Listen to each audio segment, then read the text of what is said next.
Where are they now? There was a time when you knew their name and you knew their story.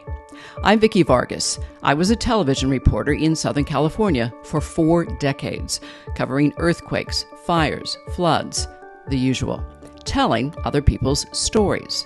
But what you don't hear about is what happens to them after they have been in the headlines, after their loss, after the disaster. Today, many of those people are still my friends, and we talk, checking in with each other often. I want you to be inspired to overcome what might seem like the end for you. But it is not, as you will see, even after the headline fades.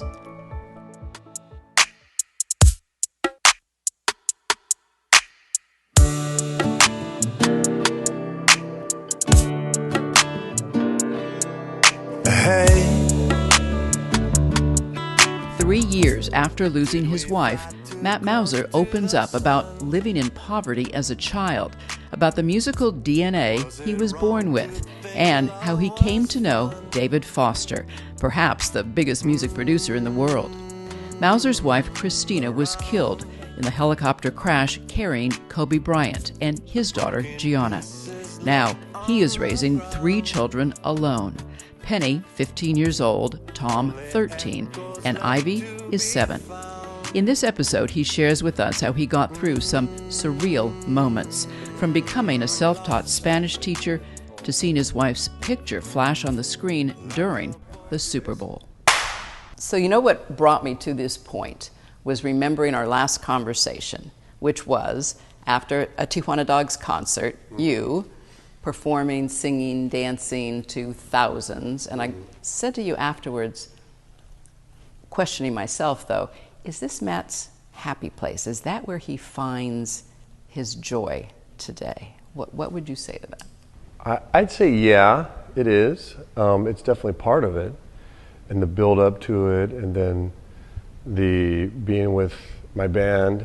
And I think when you get to do shows in front of a lot of people, what it does is it reminds you of how far you've come, versus, where you are, because in the moment you're like just doing your job, but when you see thousands and thousands of people, you say, man, we've come a long way. This wasn't always the case, where you're getting to do what you really like to do and people are kind of going along with it and enjoying it and participating in what your vision was. So it's a huge appreciation moment. Oh, absolutely. Yeah. It feels like satisfaction. It feels like success. So many times I don't stop and just kind of take a second to just appreciate all the things that have been good in my life and the kids' lives and the band's lives. So when you get a moment to kind of like reflect, and a lot of times you're looking up there, you go, man, there's 12,000 people here coming to see us. This is fun. I listen to podcasts too. I mostly listen to music, and I'm on Spotify the other day, and I went, I wonder if there's a Tijuana Dogs playlist. Mm-hmm. Google. Pops up. Mm-hmm. An album. Yeah. And I look at the date, and it says 2003. Is that right? Do you all been together that long? Yeah, we made 3 albums. We've been together since 98. So what are we pushing here, 25 years? Yeah, 25, 26 years. Different incarnations of the band. Certain players have come in and out. Dave, my guitar player, and I are the only 2 that have endured. But we've had maybe 4, 5 or 6 drummers, 3 or 4 different bass players, a couple of different background singers. But, you just keep working. And you also said to me that day, when I said, this must be your passion, you said, Vikki, I had to find my passion. Mm-hmm. What did that mean? Well, when I lost my wife, music was always my passion kind of before. I was a swimmer in college. I was a water polo player. I was a lifeguard, and I got a lot of, satisfaction in doing those things. But nothing was ever on the same level as playing music. So I used to watch entertainers get up in front of crowds and entertain people, and for some reason that was just really, I was drawn to that. So when I thought about what I wanted to do in life, I was like, I want to do something active, I want to do something fun, I want to do something that I'm interested in. And music was always kind of that thing that drew me in. But as we talked a moment ago, you have to have that DNA. It has to be an innate talent. Did you know you had that? I did, yeah. I was very young when I figured out I could sing, and I was musical. I remember my dad played guitar, and I would sing along, and my father would say, man, he stays right on key, and he knows every word, and he sings it, just like the record. I come from a family of musicians. My aunts were all concert pianists. Wow. My great-grandmother played for the president in the White House. You remember which Teddy president? Roosevelt. Teddy Really? Roosevelt, wow. Yeah. And she was with the Philadelphia Philharmonic. So there's a lot of kind of musical DNA. So I don't think any of them were DNA. entertainers, though. I don't think any of them were entertainers or singers. They were all pianists. So that was kind of their instrument of choice. I chose kind of something different. I was guitar, and then it turned into being an entertainer and singing. And now we fast forward to the next generation. Mm-hmm. Tom has his own band. Mm-hmm. Did I say they're about to play at the Whiskey? They're at the Whiskey on the 17th Wow. of September. Yep. And how did that all come about? Hey, Dad, I want to be on stage These are, too. I know. He was on his water polo team, and he had a buddy that was a guitar player in the band. And they would get together and jam, and his buddy had a band, and then they asked Tom if he wanted to be in it because they lost their keyboard player. Tom's been taking keyboard. And so they brought him on, and then they realized he could sing because he'd get up at my shows and sing. I bring the kids, I make the kids participate in the family business. So Make? yeah, well. Arms twisted? So it depends because because what they do is I give them 10% of all the merchandise sales. Okay. So the best way to get them noticed during a show is bring them up, have them sing a song, then they say, come down and buy some of the merchandise. And a lot of it's for my wife's foundation. We put about 50% to Christina's foundation, and then the kids get 10%. So really, I'm just banking everybody's payroll, pay for the shirts, and the kids make the profit. So I've seen Penny on stage, and more recently with Ivy, and I kept thinking, okay, this family has everything. This family has the athletic talent. She's a swimmer too. This family has the musical talent. Did you see that as a way to keep connected with the kids, to push them into something that might take their mind off their loss? I don't know. Yes and no. I don't think I did that consciously. I think it was just something that we've always done. I think it was just part of who we are. I didn't say this is a conscious decision to keep my kids close, although that's what it became. Mm-hmm. We sing together, we harmonize together.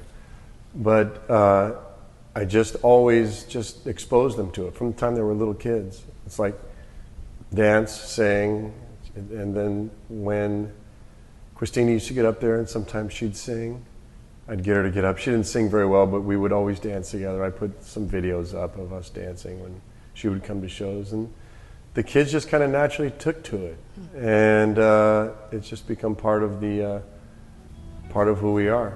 I don't think it was a conscious decision. I think we just kind of did it. It happened. It evolved. Penny and I originally did a tap dance routine at one of my Sinatra shows, and she loved it.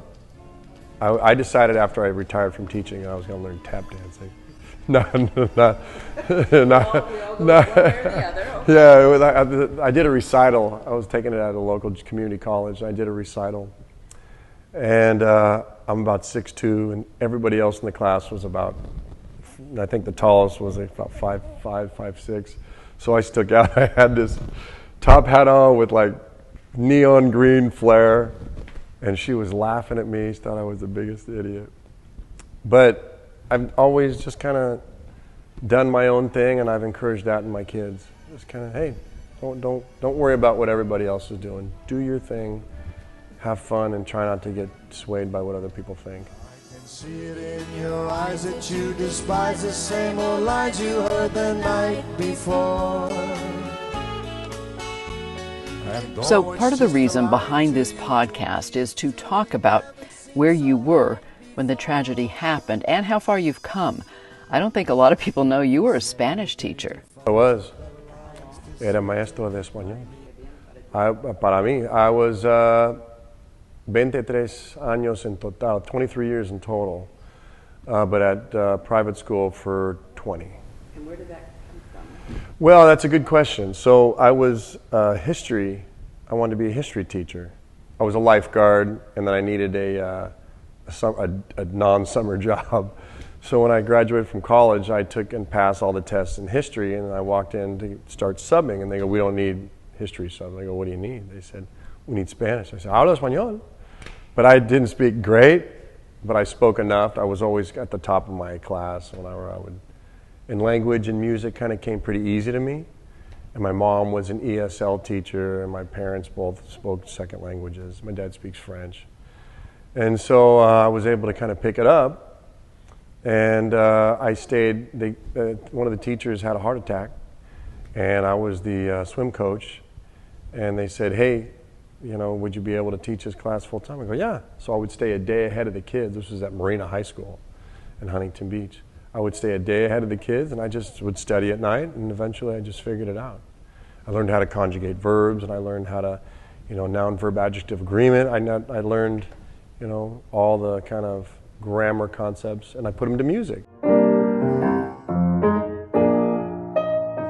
Where does that sensibility, that drive, come from? I've always thrived in that kind of environment. When it's all on the line, that's when I get really hyper-focused. I've never been like a planner. I've always been in the moment type of person. We grew up in a, if you can believe it, my mom and my parents divorced young. I was about 4. And my mom was a teacher, but she didn't have her credential. So she had 3 boys, and she had no job. We lived in a pretty rundown area of Huntington Beach, if there is an area of Huntington Beach, which there is. And we grew up, I was the only gringo at the school. It was Vietnamese kids and Mexican kids. And I just figured out how to make my way. And I knew what poverty felt like. I was around it. And I said to myself, I'm going to do everything I can to be able to make something of myself someday. There's an old saying, once you've tasted the sting of poverty, it never leaves you. And I did. I knew what it was like not to have money. My mom was on food stamps back in the 70s. And I remember her struggling, and I never forgot that lesson. One time we were driving, and we were on Beach Boulevard, and there was a quarter in the gutter right next to her making a left-hand turn. I said, "Hey, there's a quarter." She said, "Get it." I got out of the car, and I got it. And I never forgot that. Okay, let's fast forward. 2 words. David Foster. People may or may not know he discovered Celine Dion, Josh Groban. He played with Earth, Wind, Fire, Whitney Houston. That was the making of my manager, John. And so he had arranged a show. We had done a show for a family that owned the Mission Inn in Riverside. And they wanted to do a birthday party for the owner. And they hired David Foster, and John put me on the bill with David. They want, the family had seen me sing Sinatra. So he goes, "You're singing with David Foster." This was in November of 21. And so I was nervous. He goes, "Learn these songs, the Michael Bublé, Feeling Good, and then we'll do a couple of your own, or that you do as a Sinatra." And I said, "Okay." So we got there, and we walked in, "Nice to meet you," and they'd sent him. They said, "Well, David doesn't work with just anybody, but he had seen you on America's Got Talent." So I said, "Okay," and he said, "Okay, I'll do it." And so we did it, and I think I impressed him. And he asked me out, we went to dinner that night, and he said, "We're going to work again." And it was just an amazing night. We had a great night and just talked and got to know each other and his family and the people that surround him. He's got a very tight-knit, wonderful group of people. And I was going through Starbucks one day, and I get a call from David. "Hey, Matt, I need you in Palm Springs." And it never ended. You know, we just keep going. So I work with him maybe 10, 12 times now. They call you Lady. The magnitude of who David Foster is and the fact that you're working with him, has that set in? Not really. I don't try to overthink it. I always get excited when I get a call from him or his manager. And I know it's going to be an adventure. You know, you're going to go here. Okay. You're going to go to Toronto. Okay. You're going to go to DC. All right. Like I just got a call. You're going to Cabo. Okay. And I just embrace life. But as far as at one time at the Segerstrom, I was just sitting there, and he does this thing during his show where he has audience members sing, and he says, "Where's Matt?" And I went, "Oh, here it comes."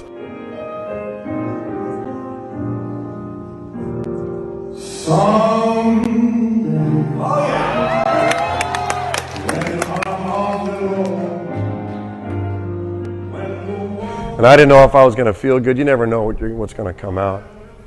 And I couldn't hear him very well, but he played the intro to The Way You Look Tonight, and I recognized it. He goes, "You know this one?" I go, yeah, let's do it. So we did it. And that was a full house at the Segerstrom. It was just a real cool feeling. You know, it's like you're nervous, you do it, and it's like, wow, that was great. It was another great experience. My name is Matt Mauser. Where are you from, Matt? I'm from Huntington Beach, California. America's Got Talent actually got you out in front of a national audience. I'm curious if that was difficult for you, because you had to tell the story about Christina. Yeah, that was a hard part. That was, I think the hardest part was controlling my own emotions and then having to perform. I mean, I don't know if I'm sure people can relate with grief, you know, but then having to perform under those circumstances when you're just feeling so much grief, it's hard. Take a look at me now, 'cause I'll still be standing here. But I think that's what maybe connected with people, as well as, you know, in addition to this, the performance itself, the story was, you know, pretty powerful, and everybody can relate to losing your wife and raising 3 kids. Not everybody can relate, but they can understand. We're not going to sit here long, but I didn't realize on the day of the accident that we had 2 degrees of separation. My brother, Mike Glendenning, is in a band. His drummer, Tom Dante, is in your Frank Sinatra band. I started getting text messages from him saying that he knew someone who was on the helicopter. And it took a while for all of us to figure out who was who that night. But take me back to that moment, how you found out and how you told the children. Well, it happened the morning, and so I had performed the night before, and so I came home, and she was playing with our daughter, and they were up late. They stayed up to say goodnight, and I just remember her, you know, having fun with Ivy, and I gave her a kiss, we put the baby down, and then I needed to sleep because I had a big show the next day, and I was concerned about my voice, so she was up early. She was up at like 6:30 or 7. She had to be there by 7:30 for an early game. And she kissed me, said, "I love you," and I never woke up. That was the hard part. She walked out, and I was going to chase her. I said, "Oh," but I was like, "Oh, she'll see her. She'll be back by noon." And we weren't going to leave till 2 to go to the show. And it was just, you know, you can imagine. It was out of body experience. It wasn't something that I felt like I was really living, but I was. I brought the kids in on the couch and just told them, and they screamed and just said, "We're going to be okay." I didn't know. I didn't know if we were going to be okay, but you know, you're not okay, but you make it, you do your best. Part of this is also about being in the headlines, and then that headline fades. But it was always Kobe Bryant, his daughter, and 7 others. That was the headline. How did that sit with you? I knew Kobe, and I worked with him, but he wasn't who I was mourning. You know, I was mourning my wife. But I understood you know, the dynamics behind losing this superstar. And I didn't have any resentment towards people mourning him. It's shocking. I think I was just trying to mitigate the amount of information my children were receiving and trying to keep in check my own emotions with what I was going through with her. It was overwhelming. So for me to sit and I tried to just focus on a couple things that I could control. The first thing I could control was taking care of my kids, getting my life set up so that I could just be a single father, you know, a single parent.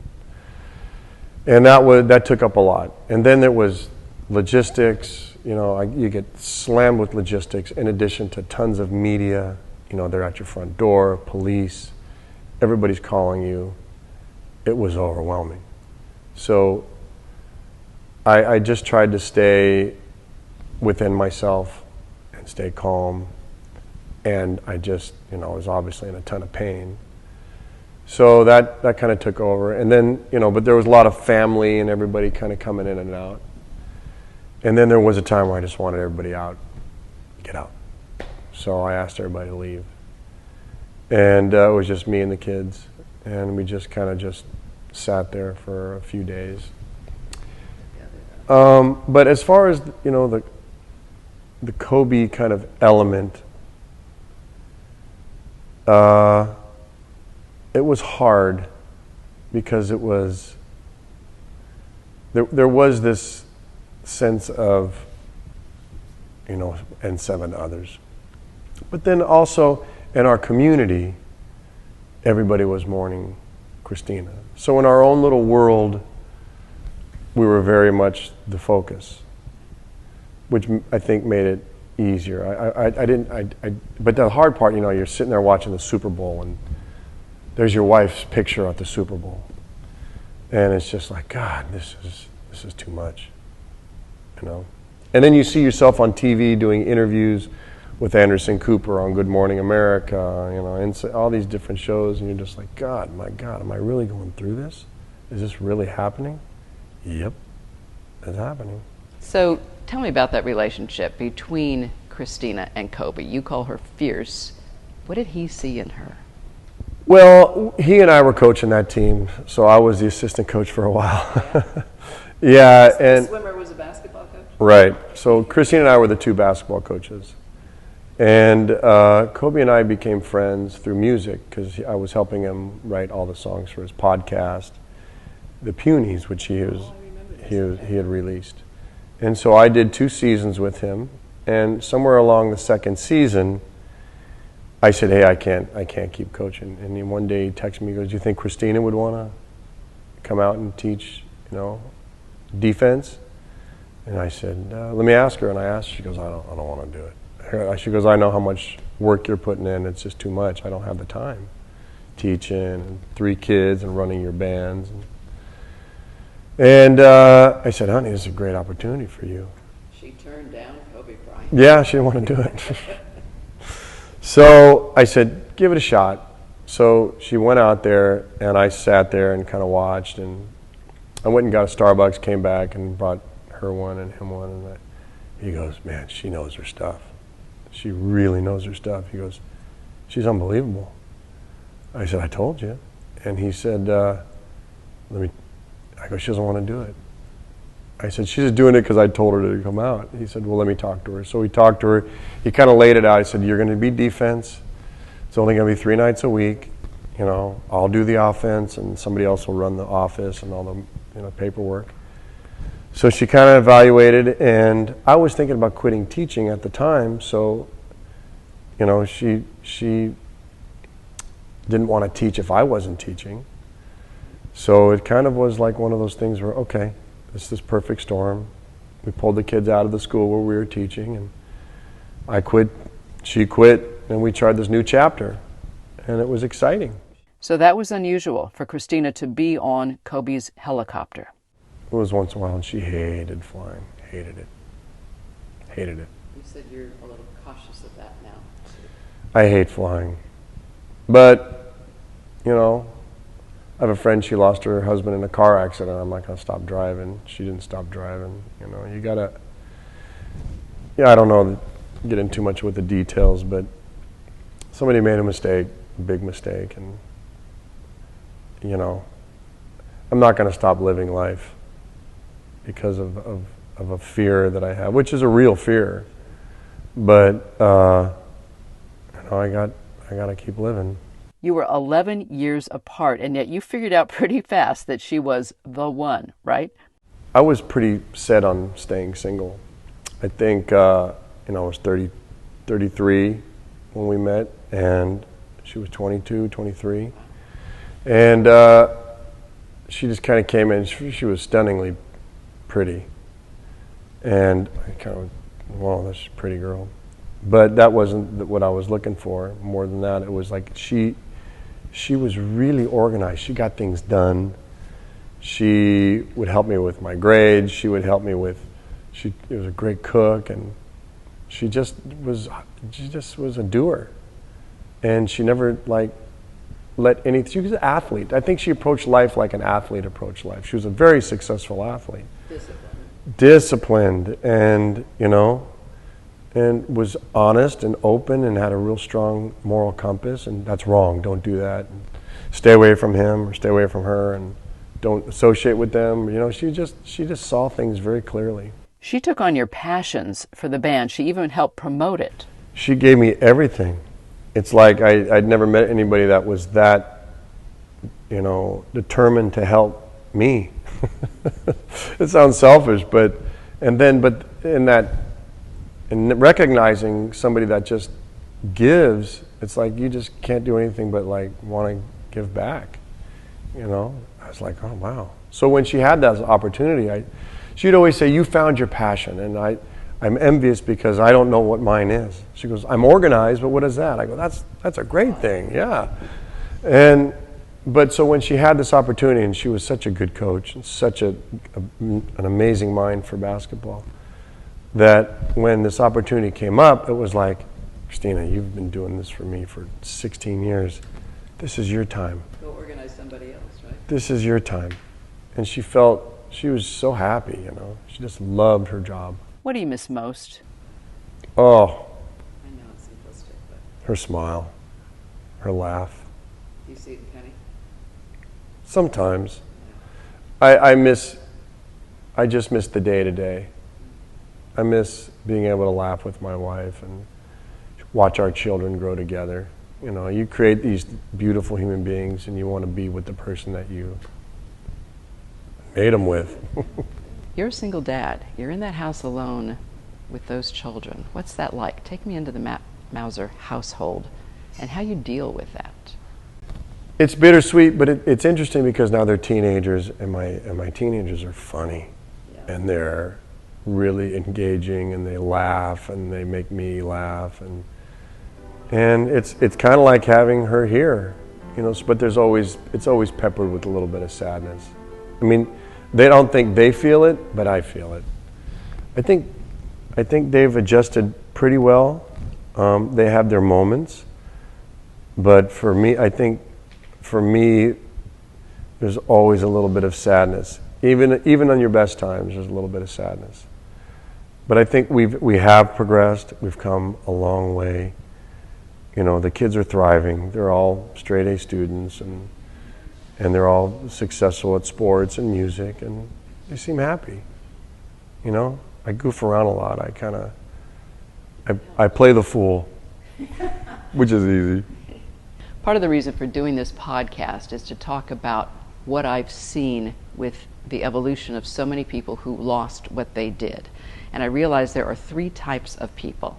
One is the person who's angry, never comes out of it, goes into their cave, and I never hear from them again. There's another who goes through the obvious stages, which are denial, anger, acceptance. And maybe on an anniversary or something like that, I'll hear from them again. And then there are the Matt Mausers of the world, the people who are transparent from the beginning, the people who want the world to know about their loss and who that person was, and the people who carry it forward. You created a foundation in your wife's name Tell me how that came about. Tell me why you did that. It just seemed like the right thing to do. I mean, I didn't want to let her name just kind of fade off. Right now we have a basketball tournament in her honor. It's going to be played. We've been doing it the last 3 years at her high school. And that's in late December.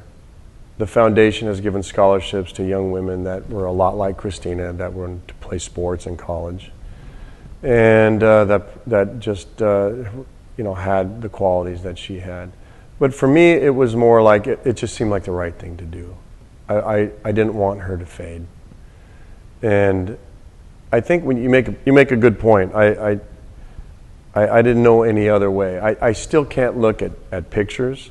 I think pictures and videos really has upset me because it just rehashes emotions that I'm not ready to deal with all the time. You're talking about family photos? Family photos, yeah. Or I'll come across an Instagram post with her in it. That's hard, but I didn't want her to, if my children somewhere down the line and I'm gone, and they say, Dad, I've always heard the stories about Dad didn't want to talk about it. Or people that just kind of faded off. And I think having kids has given me a sense of responsibility that maybe not having would have maybe changed the way I reacted. I knew that I would be judged on how I behaved at the worst time in our lives. What brought you to that point to even think such a thing?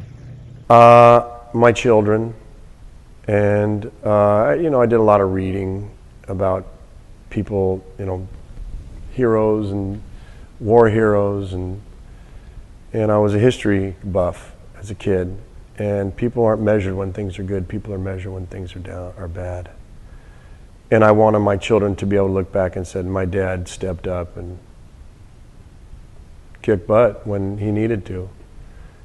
Even though he was in so much pain, he made it through, and he was there for us. So I wanted my children to know that. That's why I was on America's Got Talent. To be able to tell that story to more people. To be able to tell that story. And especially for them, for my 3 kids. I wanted them to see that you don't give up. That's what I said. I said, you're not going to give up. I'm not going to give up. You're not going to give up. Being a single dad, it would be easy. Mm-hmm. Yep. Being a single dad sucks. Oh, yeah. I look at your social media presence, and it's really over the top. I've always been curious, why do you chronicle so much of your life and the children's lives? Just something that happens where it's, I think people would be interested in seeing what's happening with the kids. I put it up there because we did have a lot of love. We had a lot of people we had a GoFundMe page, and it raised a significant amount of money to help us through a real tough time. And so I thought it was maybe a way of just kind of showing, hey, thank you for all you've given, and we're doing good.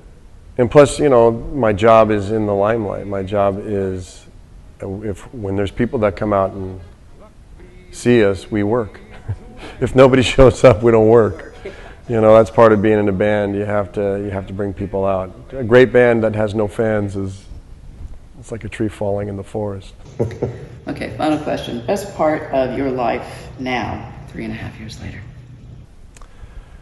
I think, that's a good question. I think looking back and seeing the progress that kids have made, when we spend a day together and they're laughing and they're happy, that to me is the most satisfying part of life.